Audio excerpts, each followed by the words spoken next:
Объектив камеры охватывает все пространство целиком и одновременно.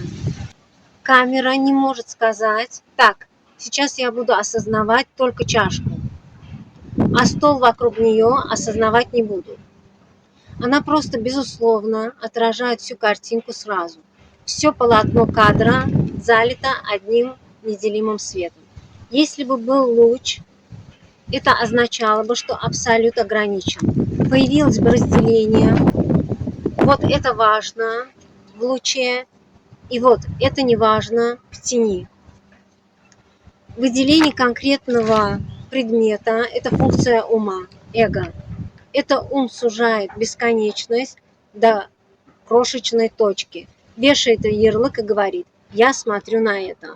Но само единое внимание при этом никуда не двигается и не сужается. Оно продолжает безмолвно обнимать весь кадр целиком, вместе с предметом, мыслями, которые его выделили, и пространством между ними. Нет никакого луча, есть только тотальное присутствие. Абсолют не выбирает, что ему освещать.